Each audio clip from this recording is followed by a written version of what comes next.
Hello everyone, good morning and again welcome back to my mini blog. তো আজকে সকালে ঘুম থেকে উঠে প্রথমে আমি বিছানাটা পরিষ্কার করে নিলাম, তারপর ঘরগুলো একের পর এক করে পরিষ্কার করে নিয়েছি। তো এখন এসে গেছি একদম রাস্তায়, বোনদেরকে নিয়ে। দেখো রাস্তায় এসে তো আমার বড় বোন ছোট বোন একদম দৌড়াদৌড়ি শুরু করে দিয়েছে। বড় বোন বলতে এটা আমার কাকাতো বোন, ওটা আমার নিজের বোন, তোমরা তো জানোই যারা যারা আমার ব্লগ দেখো। তো তারপরে একদম বোনদেরকে নিয়ে বাড়িতে এসে গেছি। বাড়িতে এসে মা বললো একটা এঁচড় আছে, তো এটা আমাকে একটু কেটে দে। তারপরে মা আমাকে একটু দুফালটি করে দিল, তারপরে আমি কেটে দিয়েছি ভালো করে। মা বললো কি তাহলে একটু তো বসা, এদিকে পাপা বাজার নিয়ে আসছে, আমি এগুলো মাছগুলো পরিষ্কার করি। তো এদিকে তারপরে আমি এঁচোড়টা রান্না করতে বসে গেছি। সবকিছু পেঁয়াজ টমেটো যা যা লাগে, মানে এঁচোড়টা তো সেম চিকেনের মতো করে রান্না করা হয়, তো ওগুলো সব করে নিয়েছি একদম। তো এদিকে এঁচোড়টা ওইদিকে প্রেসার কুকারে সেদ্ধ করে দিয়েছি। তো এখানে এখন তেলের মধ্যে জিরে সম্বার দিয়ে দিয়েছি, জিরে তেজপাতা আর দারচিনি সম্বার দিয়ে দিয়েছি প্রথমেই। তারপরে দিয়ে দিয়েছি পেঁয়াজ রসুন, তারপর টমেটো, ওগুলো দিয়ে ভালো করে লাল লাল করে ভাজাভাজি করে তারপর ওর মধ্যে দিয়ে দিয়েছি আলু। তো আলুগুলো ভালো করে করার পর তারপর দিয়ে দিয়েছি একের পর এক মশলাগুলো কষিয়ে তারপর দিয়ে দিয়েছি সেদ্ধ করে রাখা এঁচড়গুলোকে, এগুলো দিয়ে ভালো করে কষিয়ে তারপর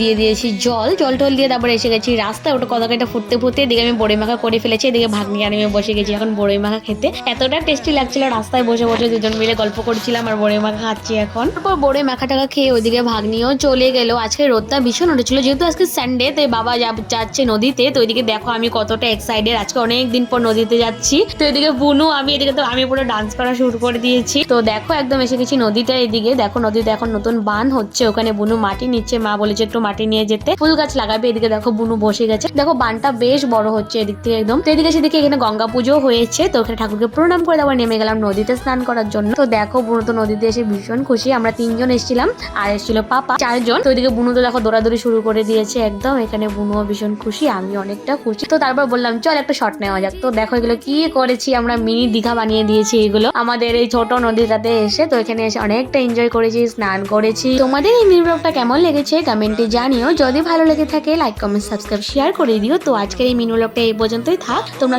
সুস্থ থেকো, ভালো থেকো, দেখা হচ্ছে নেক্সট কোনো মিনি ব্লগ বা ব্লগে। আজকের মতো টাটা।